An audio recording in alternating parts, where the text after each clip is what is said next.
시편을 지은 다윗은 하나님과 우리의 관계를 쫓고 쫓기는 관계로 묘사를 하고 있습니다. 6절의 말씀에 내 평생의 선하심이, 즉 하나님의 선하심이 그리고 그의 인자하심이 나를 따르리라라고 이야기를 하고 있습니다. 여기서 이 따른다라고 하는 말은 능동태적인 표현인 것입니다. 하나님의 선하심과 인자하심이 나를 적극적으로 끊임없이 나를 뒤따르고 있는 그 모습을 이야기하고 있는 것입니다. 근데 우리 인간은 이 하나님의 사랑, 하나님의 인자하심, 하나님의 선하심, 나를 뒤따르는 그 하나님의 선하심으로부터 도망가려고 하는, 벗어나려고 하는, 달아나려고 하는 그러한 본성을 가지고 있습니다. 그러기에 마태복음 23장 37절에서 예수님께서는 이렇게 말씀하셨습니다. 암탉이 그 새끼를 날개 아래에 모음같이 내가 내 자녀를 모으려 한 일이 몇 번이더냐. 그러나 너희가 원하지 아니하였다. 하나님은 끊임없이 우리를 모으시고 우리를 뒤따르시고 우리와 함께 하시기를 원하시지만 우리는 그 품을 벗어나려고 하는, 도망가려고 하는 그러한 본성을 가진 자들이라고 예수님께서 말씀하고 계십니다. 우리가 왜 하나님의 품에 벗어나려고 합니까? 우리를 뒤따르고 있는 그 하나님의 선하심과 인자하심에서 그렇게 도망가려고 하는 것입니다. 그것은 바로 우리가 하나님의 선하심을 두려워하기 때문입니다. 참 놀랍지 않습니까? 우리가 왜 하나님의 선하심, 하나님의 인자심에 대해 두려워하는 것입니다. 그것은 바로 하나님의 선하심과 인자심이 우리와 함께 할 때에 우리는 우리 마음대로, 나 자신의 뜻대로 살지 못하기 때문에 나 자신의 욕심과 나 자신의 뜻대로 살기 위해서 하나님의 뜻으로부터 벗어나려고 한다는 것입니다.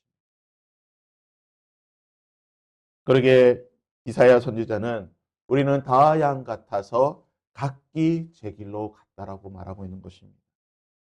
사사기에서는 우리 인생이 각자 소견에 옳은 대로 행하였다라고 말합니다.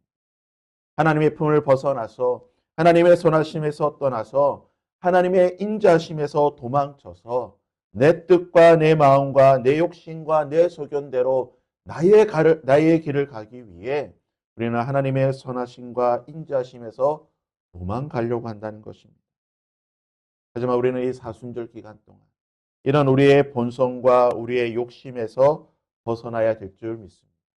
우리의 본성을 거슬러서 하나님의 길을 벗어나려고 하는, 하나님의 선하심에서부터 도망가려고 하는 이 우리의 본성을 거슬려 하나님의 그 인자심에 더 가까이 나아가, 안에 한 걸음 더 나아가 하나님의 그 사랑의 품에 매여 있는 그러한 삶이 되어야 될 줄 믿습니다.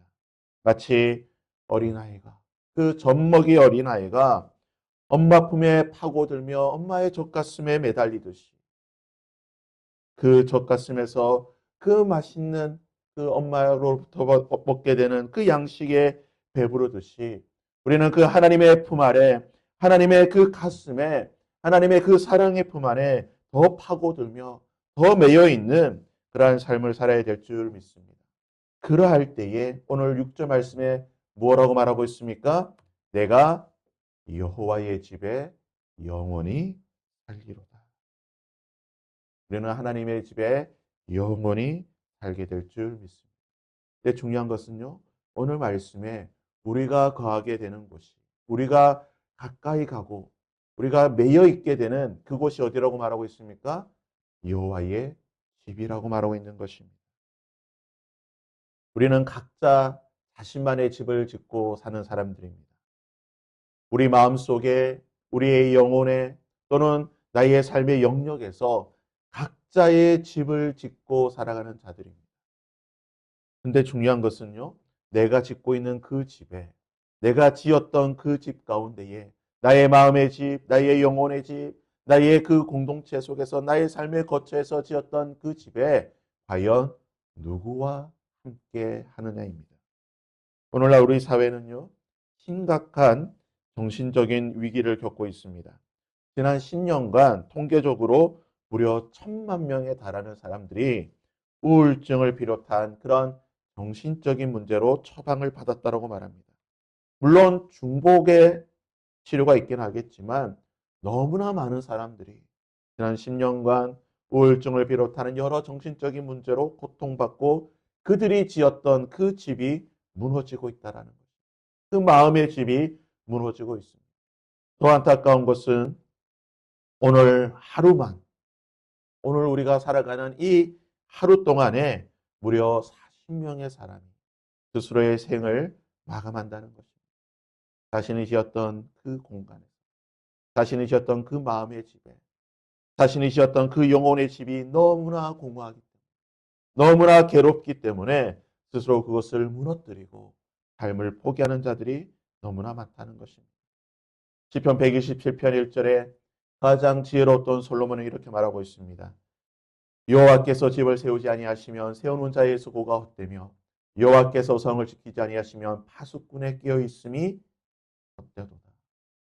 내가 지은 그 집에, 나의 마음의 그 집에, 나의 영혼의 그 집에, 나의 공동체에, 나의 삶의 영역에 지었던 그 집에 여호와께서 함께하지 아니하신다. 그곳에 하나님이 함께하지 아니하신다고 한다면 그것은 헛된 것이고 무너지게 될 것이라는 것입니다.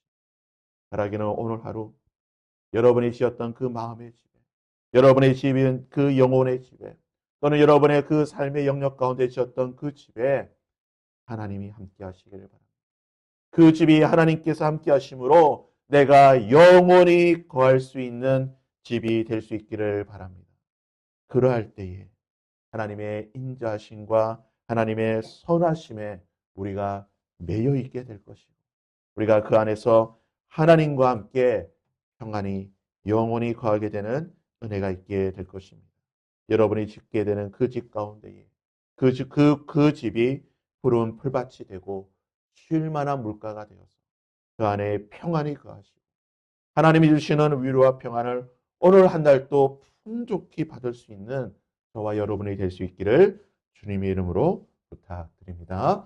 우리 함께 이 찬양으로 함께 찬양하며 나아갈 때 하나님 오늘 하루 내가 지은 나의 마음의 집에 하나님 오늘 하루 내가 지은 그 집들이 하나님이 함께 하시는 곳이 되게 하여 주셔서 그것이 푸른 풀밭이 되게 하여 주시고 쉴 만한 물가가 되게 하여 주셔서 그 안에서 영원히 하나님과 함께하는 한 날이 되게 하여 주시고 하나님의 품을 벗어나는 것이 아니라 그 안에서 하나님과 함께 매여 있는 어미닭이 병아리를 품듯 하나님의 품이 될 수 있는 그곳이 되게 하여 주시옵소서. 그냥 그런 마음으로 함께 찬양으로 찬양의 고백을 하며 기도하며 나가도록 하겠습니다.